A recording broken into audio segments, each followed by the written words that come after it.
One more important decision which you have to take is what is the posterior extent of the incision. In majority of the cases, the incision should posteriorly extend incorporating the parietal eminence. In cases of traumatic brain injury, the flap should extend as posterior as possible to include the parietal eminence. In cases of ischemic stroke, the decompression area should be tailored to the margins of the infarcted area, allowing only the devitalized brain to bulge through the defect. If there is extensive edema, we tailor the incision in such a way the extent of edema is also involved, is also included. One more precaution is when you are taking the incision, this is the superficial temporal artery, right? So in majority of the cases, particularly when the patient is lean, you can palpate the superficial temporal artery.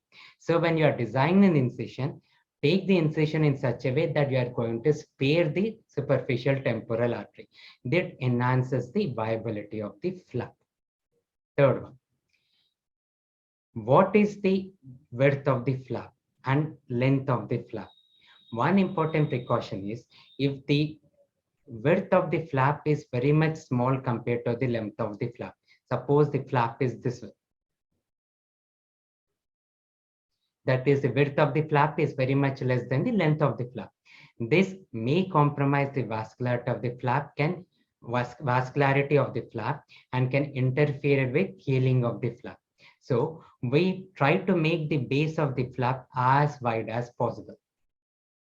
If preferable, if possible, you will try to ensure that the base of the flap is at least equal to the length of the flap, but may not be always possible.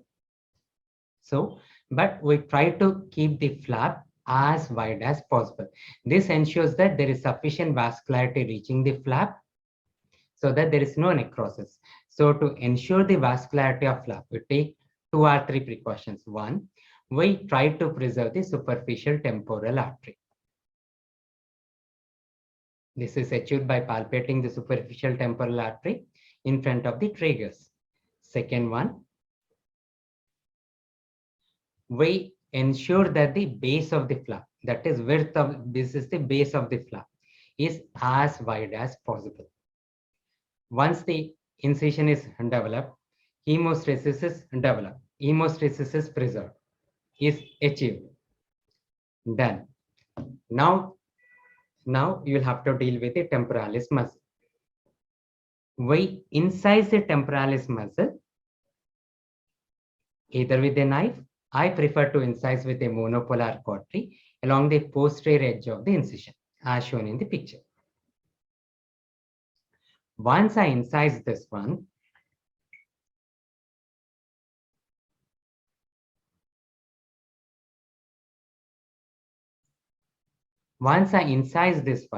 I use a periosteal elevator to separate the muscle in this direction. So I use a narrow periosteal elevator to separate the temporalis muscle from the bone this way.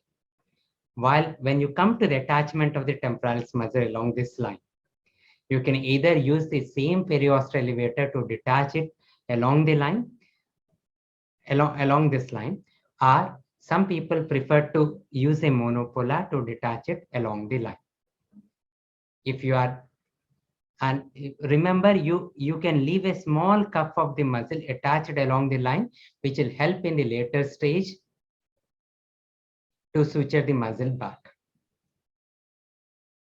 If you are planning to replace the bone flap, but because it's a decompressive craniectomy, you are not planning to preserve the bone flap, so this precaution is not required. And now the flap, temporalis muscle, is reflected backward.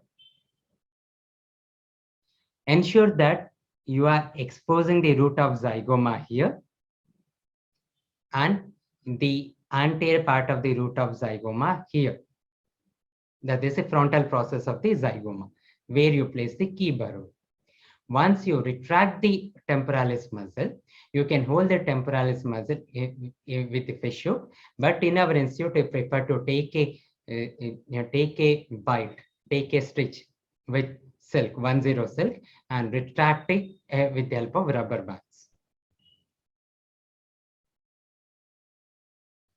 Here, try to dissect the pericranium carefully.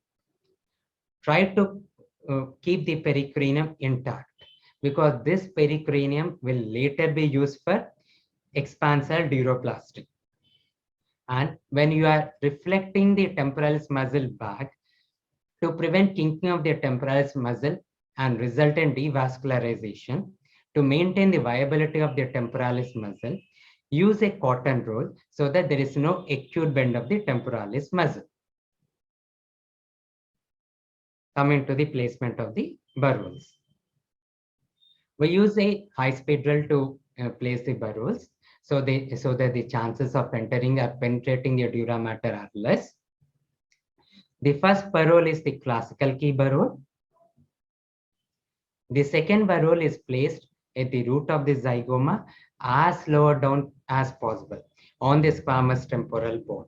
The more down, more towards the base of the skull you go, it's more easier to expose the middle cranial fossa. The third burrow is above the mastoid. Do not open the mastoid air cells. Then the remaining burrows are placed along the frontoparietal region. This is the frontal bone.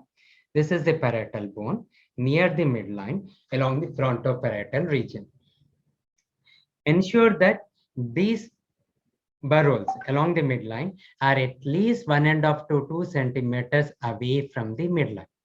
This is a very important precaution, because if you place the burrows on the midline, there are high chances of injury to the sinus, to the superior sagittal sinus.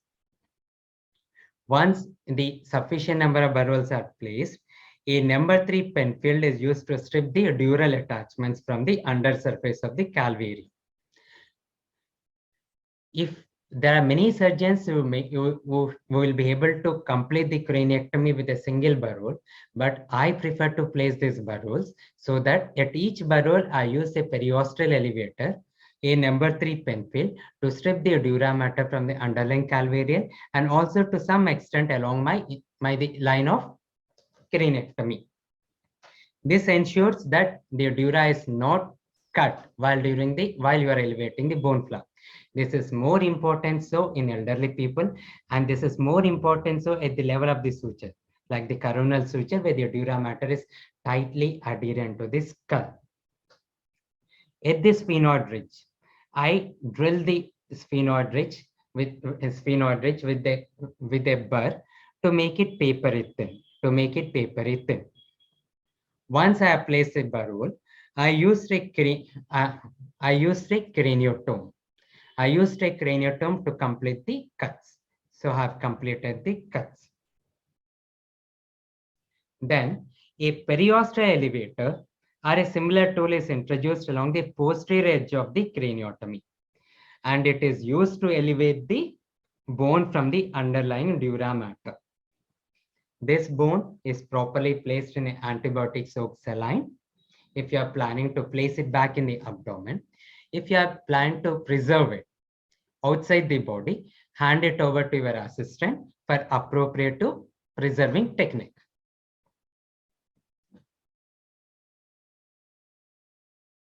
One important precaution which are going to take here, this is the sphenoid ridge.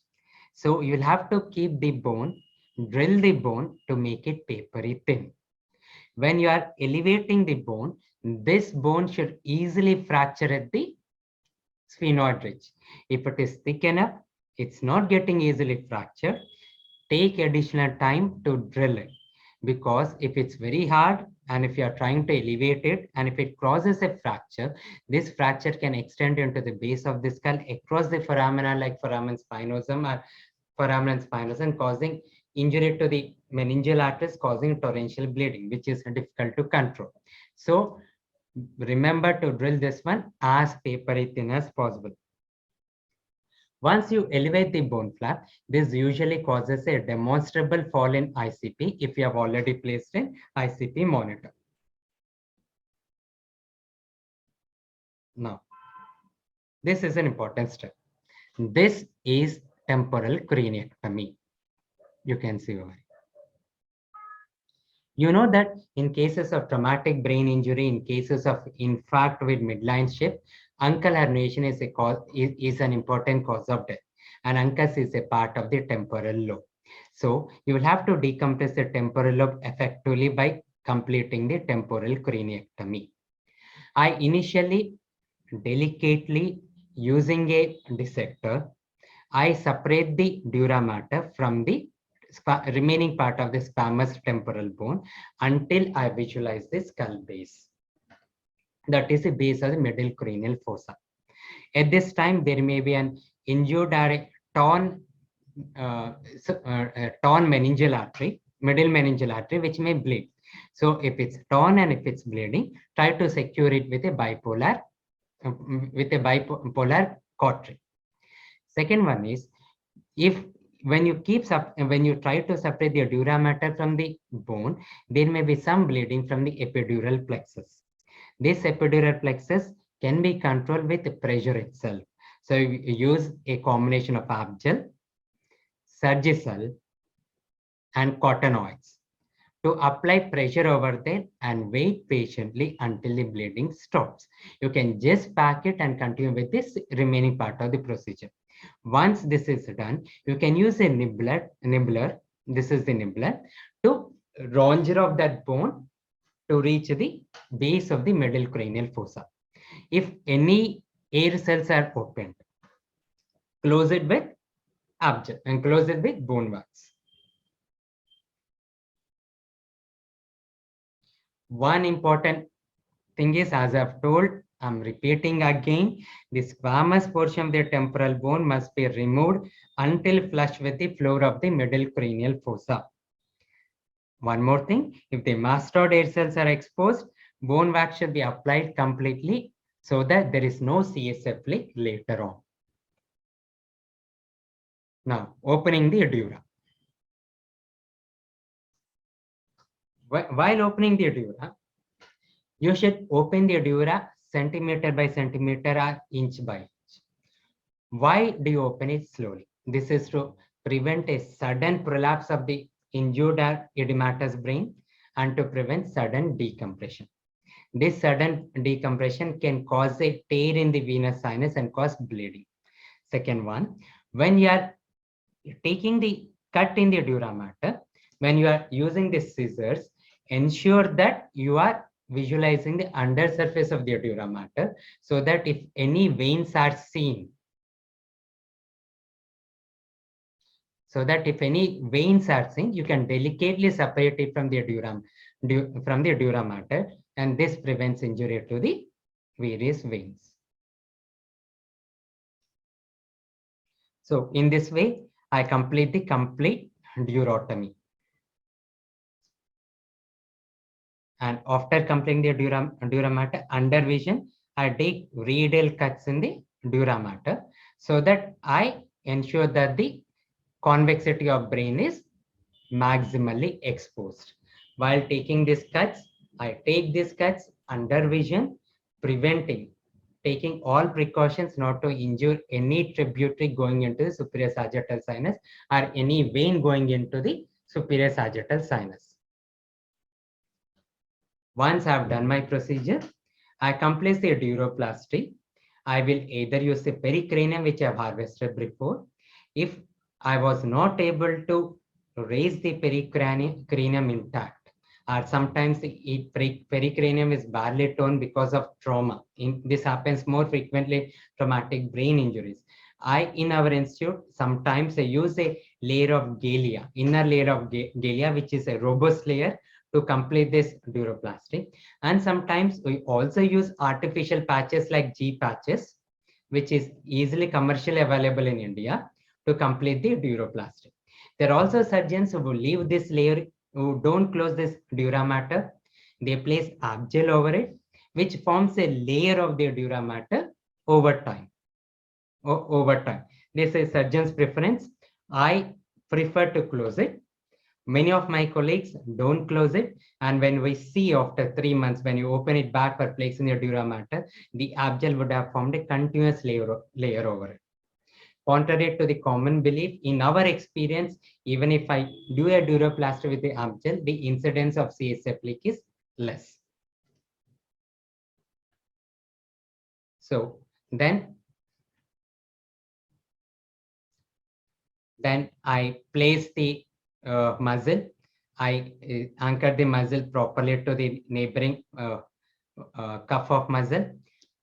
Then place a closed suction drain. Closed drain without suction. Usually I place it without suction, and then we close the skin in layers. This completes the cranial part of decompressive craniectomy. Now, if I am planned to preserve in the abdomen, I take an incision on the abdominal wall. The incision which I take is usually the right lower quadrant. I will explain you why I preferably take the incision in the right lower quadrant.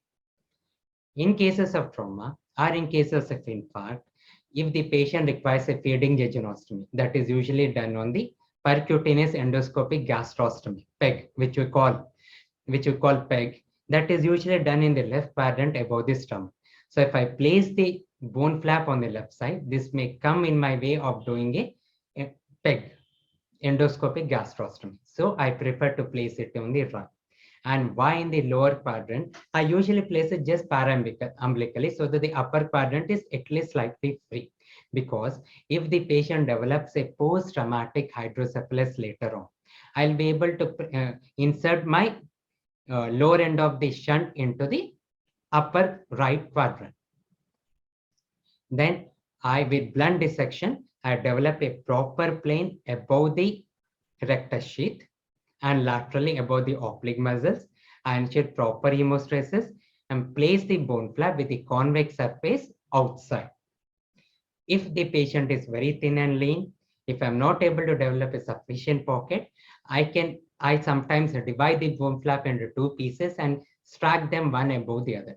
But what is more important is once I place the bone flap, there should be no tension in the skin when I close it. If there is a tension in the skin, the sutures may not heal and there are chances of necrosis. If I'm doubtful about the hemostasis, or as some of my colleagues usually place it, we place a closed suction drain. I usually avoid a closed suction drain. So this completes our technique of decompressive craniectomy. Hope I am very clear. As a neurosurgeon, you should be very adept and very rapid at this technique of decompressive craniectomy. You have to, until you are very sure, very confident, you have to do it under the guidance of a senior neurosurgeon and under the guidance of your professors.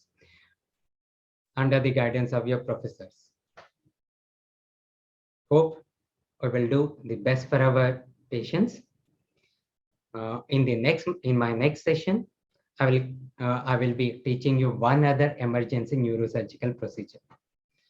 And if anyone wants to contact me on the WhatsApp number, which is there below. Thank you.